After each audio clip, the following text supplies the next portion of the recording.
Sometimes the most difficult and scariest things that you are facing to declutter out of your life are absolutely the most important things that you need to declutter out of your life. Fear can hold us back in so many ways, and while sometimes it is rooted in practicality, it is often rooted in lack of logic or lack of trust in ourselves or life, or just intense holding on to things from our life or our past that we think will be devastating to transcend, and or we won't survive without, and or we'll just lose our identity completely and not be the same and not be fulfilled or happy or joyful if we let go of this thing. And oftentimes, if you are holding on to something so dear to you, but there's something itching at your soul to let it go, but you honestly feel terrified to let it go, it probably is because it is very much tied to something big and symbolic in your life that you are clutching onto, but is no longer serving you, and it is holding you back from becoming the person that you are meant to be and keep evolving as a human being. Because while we are all on different paths and trajectories and timelines, I do think we are meant to be here to grow and evolve as humans. And of course, yes, that will look different for everyone, but it is human nature to fear change often. And it is human nature to clutch on to the good old days when, in fact, if we were to go back in time and look at these good old days that we're clutching on to, oftentimes in those moments, you are probably still suffering and struggling in some other kind of way, but we tend to put on rose-colored glasses with the past and sort of glorify it and romanticize it and wish that we had some of that in our lives, especially as we get older. But I think it always comes back to living in the present moment and who you are in this moment, and not being addicted to the future either, but that's kind of a different video. But just coming back to who you are in this present moment and who you want to be in this present moment. And I'm bringing this up today because I am doing a big little declutter from my extreme minimalist life. If you've been with my channel, you know I have very few things left to declutter, and so it's not going to be this constant process of letting things go. But as I have mentioned before, it is always layers of an onion, and your outer world is always reflective of your inner world. And as layers fall away, like shedding skins of a snake or a bark of a eucalyptus tree or anything in nature, it is naturally to progress and let go of things that you no longer need. But again, our minds and our egos get in the way and clutch on to often really old versions of ourselves that we identify with so strongly. And it's not a negative thing that we used to have those identities, but like I said, it can really hold you back from being the person you're meant to be at this life and bringing new and enriching experiences in. If anyone's seen the movie, if you're a millennial, you probably did, or this was such a ridiculous, silly, stupid, dumb, but hilarious movie. It's called Napoleon Dynamite. If you want a good laugh and you haven't seen it, check it out. I think it came out when I was in college, so that's almost like 20 years ago now, which is crazy, but it's ridiculous and hilarious and just super fun and silly. But there's a character in it, if you've seen it, you'll remember this. It's Napoleon's uncle. His name is Uncle Rico, and I think he lives with him. But Uncle Rico, this character, he was a football star in like high school or something, and was meant to go pro, but whatever sort of circumstance happened that impeded his progress. But in the reality of the situation, he probably wasn't very good. But in Uncle Rico's mind, he was a football star, and it's now been like 20, 30 years since though he graduated and left his football years behind. But throughout the movie, he's still kind of like, go long, and like replaying his football plays and his tapes and talking about the good old days and just living up his time as a football star. And it's just a funny kind of side character throughout the movie. But it resonates with me because I think I have a touch of this in my own life, and I think a lot of people do in certain ways, not necessarily with football or even sports, but any time period of your life, whether it was that one relationship or your college days or the days you lived in New York City or the days you were traveling or the days before you had your kids and your body was maybe a little bit different. there's so many different versions of ourselves that we could have, but we, as I said earlier, we have this human nature to reminisce on the good old days. And while nostalgia and being grateful for old experiences is good, getting stuck in that loop of just reliving the past and being addicted to the past, it takes us out of who we could be in the present. So I just thought of that character. It came up to me the other day. In reflection to my own life, if you've watched some of my other videos, if you're new here, hi, hello, welcome. Thanks for clicking and hanging out today. But for those of you that have been with me a while and seen some of my videos, you've probably heard me mention that I was a competitive synchronized swimmer and then performed in Cirque du Soleil and then was a coach.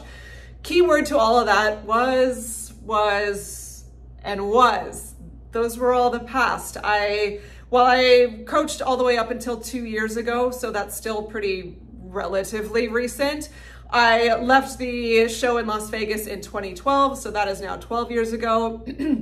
And my last competition with the United States national team was 2007, so that is 17 years ago. That's like, I could have, a whole human could have grown in that time. But the point being, those are all, while they were very big and exciting and wonderful times of my life and a very special time of my life, it's in the past. And I catch myself, I don't talk about it a ton. I've brought it up on this channel for the sake of talking points relative to other sort of philosophy things I want to bring up, or other minimalist things I want to bring up, or other like self-healing things I want to bring up. And it's all been relative. But as we're going into fall, I just released a video talking about releasing something symbolic of your past around your home that can kind of release the floodgates and open the doors to a new way of being that you're calling in. I wasn't sure what my symbolic thing was, and then a light bulb after I filmed the video went off and I was like, oh, duh, yes, I know what it is. It's going to be, drum roll, I'll show it to you. My goggles, my cap. I'm not gonna put this on right now because it's gonna rip the crap out of my hair. And my training suit. Doesn't mean I won't have a swimsuit, by the way. I still have a bikini for like going to the pool or the ocean or whatever, but this is like a training workout suit. They're going away. No, I'm not putting them in the trash. I'm donating them to the local swim club that I used to teach at. Those kids are always forgetting their shit. They're like, I forgot my swimsuit, I forgot my cap, I forgot my goggles. Well, so it's good to have backups living at the pool in case they forget, and so they can borrow those. But why am I giving these away? Why is this a symbolic release for me? Well, as I said, I was a synchronized swimmer. I was a synchronized swimming coach. I was a performing artist in Las Vegas. Yes, I have respect and reverence for those time periods of my life, and I'm proud of those time periods of my life. But I find that, like Uncle Rico, I can still, even though I just put out a video talking about the trauma I went through with competitive synchronized swimming, I can still get caught in the loop of reminiscing on the good old days, because there was such passion and purpose despite a bunch of misery while I was competing. And then in the show was not so much misery, but some other things happened, but you can watch those videos if you're at all interested. But I tend to get caught in this loop of defining myself by what I used to be, especially because in American culture, I know it's like this in many other places in the world, but in American culture and in the family that I grew up, me and my sister, we call it the push mentality, because my dad would always say, you need to push. And he was being he was loving in the way that he knows how to love. He has 4 sisters and they have a bunch of kids. My whole extended family, they're all hyper overachievers, like doctors, lawyers, engineers, high-level finance, you name it. They're all big-time go-getters and doing very high-level things in the world. And I grew up very much in that realm of, oh, I'm training for the Olympics. I'm on the US national team. Oh, I'm in this top show in Las Vegas. Oh, I graduated business school, cum laude honors. And I'm saying these things not to like boast accomplishments. I'm kind of poking fun at myself, because for a very long time, I was caught in this mentality of you have to be doing something special in order to have value, and even this kind of mentality of what special is, because my while it's not a bad thing to be driven and have ambition and go after things you want in life, that's not decluttered from my personality. I still have these things and they look different.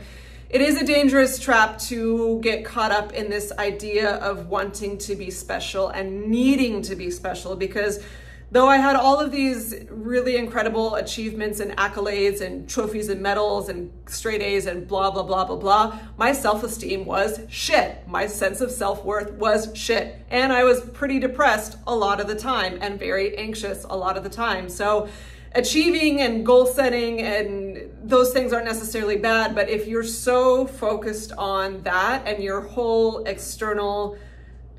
sense of self-worth is externalized and you feel like you need to be doing hyper impressive sounding things in order to have some kind of value, that's a very dangerous place to live in. And I've done a lot of work to transcend this. Am I perfect with it? No.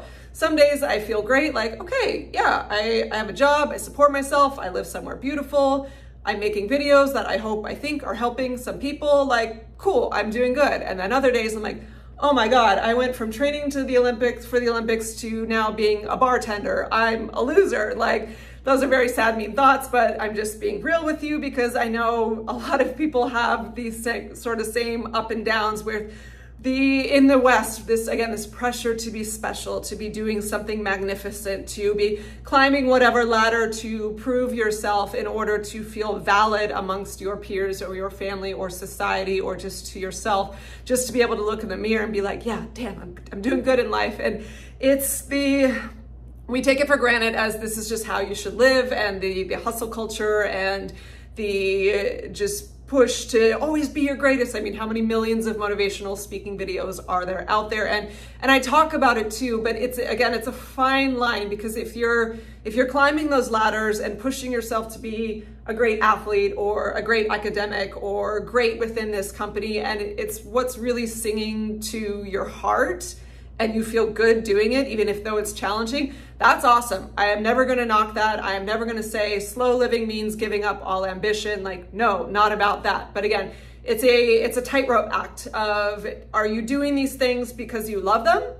Or are you doing these things because you have to prove your worth to yourself or the world, and you aren't necessarily loving it, but you feel like you have to work yourself to the bone in order to have validation? You have to be doing something special and fantastic and magnificent in order to matter as a human being. And we aren't taught this in school, of like just this inherent sense of, yeah, you matter because you're here and you're a person, just like the beetle and the tiger and the redwood and the ocean and the rock. Those all matter too. It's something bigger than us put us here, and it's a miracle and it's awesome. Like, that's a short little quick story. And maybe schools have gotten more progressive and are teaching these things. That's wonderful if they are. But when I went to school, like in the 90s and early 2000s, that was never a conversation, ever. It was just pushed to be the most excelled version of yourself as you can. And I'm not decluttering this cap and goggles and swimsuit to say,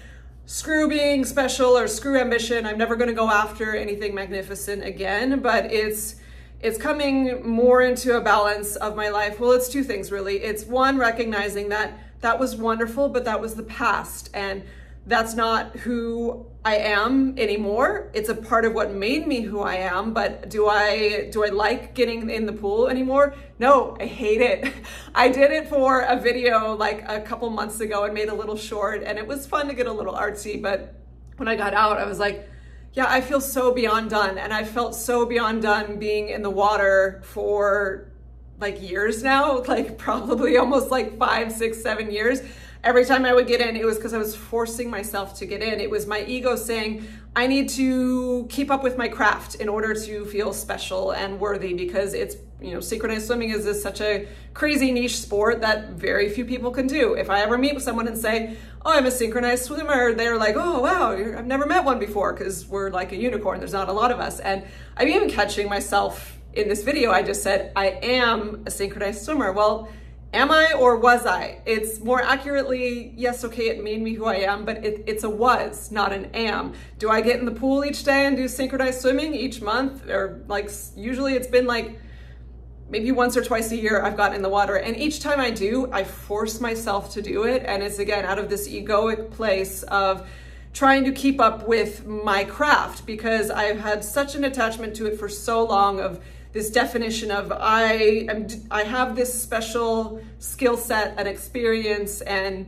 definition of myself that it's been very hard to let go of that, because I very much am like, oh, who am I without this? Probably how like when parents are having an empty nest for the first time, and they're like a mother has been used to just working her buns off to take care of, and father too, working their buns off to take care of their kids. And then all of a sudden they're all gone, and it's like twiddle your thumb, like doo-doo-doo. Well, now what?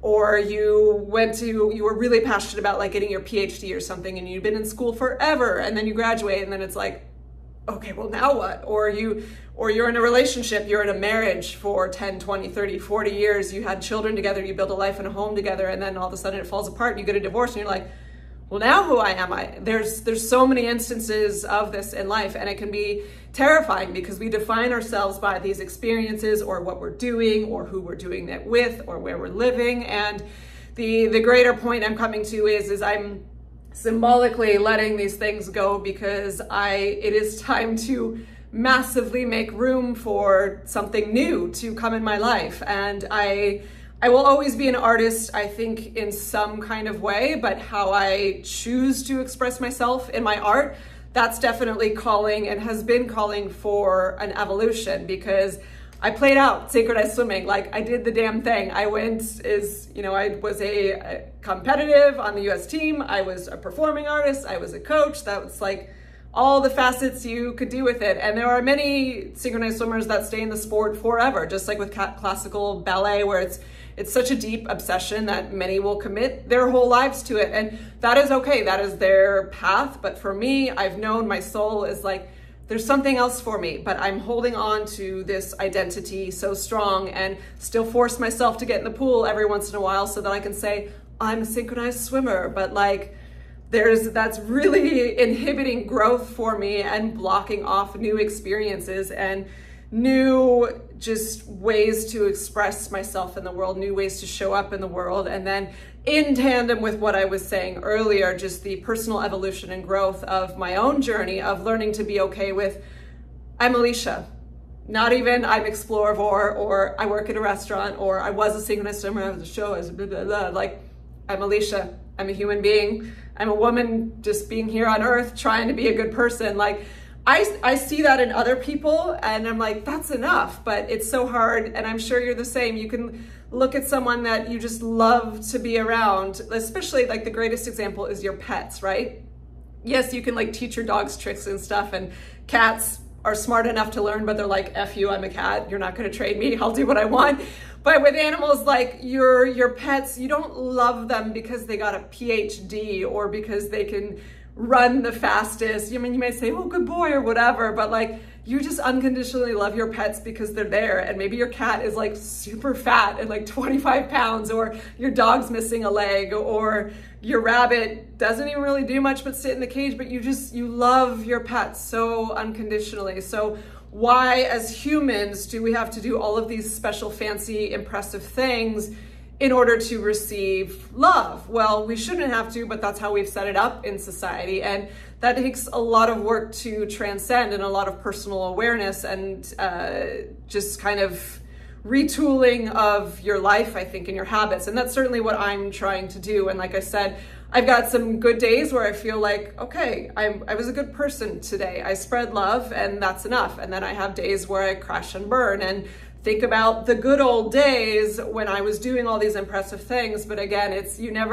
which is why it's one of the reasons it's so dangerous to compare your lives to people on social media, because they can present all of these glorious things that they're doing. But when I was in my good old days of having extravagant things that I was doing in the world, I wasn't nearly as calm or happy or peaceful or healthy or balanced or just in my body in a good way that I am now, doing far less impressive things. So just some food for thought for you. This is my big symbolic declutter for fall.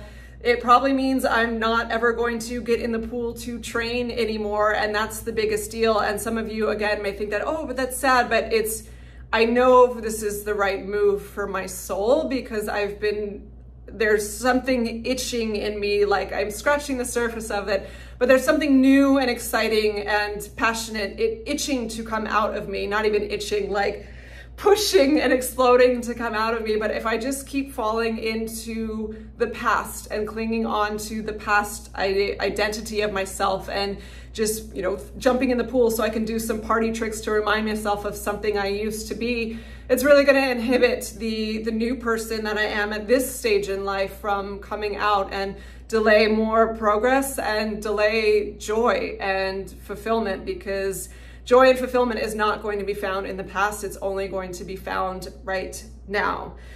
I'll leave with this. I found this awesome Vikings magazine in the store yesterday. It's like a historical special, and if you know me, you know I'm a big nerd for Vikings, but I picked it up right away because I'm like, oh yes, I'm definitely gonna read this. I'm stoked about it. But when I got home, I flipped it over and it had this awesome picture on the back. It's a poem. I'll read it to you. It's from Havamal, a collection of Old Norse poems. Go you must. No guest shall stay in one place forever. Love will be lost if you sit too long at a friend's fire. This hit me so hard and resonated so hard for me. It was just this awesome synchronicity, because while the Vikings were explorers and just going all over and going into like crazy territory of the world, like on a boat in the middle of the ocean, like 900, like that's just so audacious and crazy to me. It's a metaphor too. Like, yes, for me, I want to be nomadic and I want to be exploring more, exploravore, but it's symbolic too of this getting stuck in one place, one way of being, the comfort of never changing, of defining yourself in one way around that fire. The love will be lost, the love being you exploding and developing and blossoming into a new version of yourself, and to keep growing and experiencing the richness of your journey here. Okay, that is it for today. Thank you for listening, my friends, and I'll see you in the next one. Bye.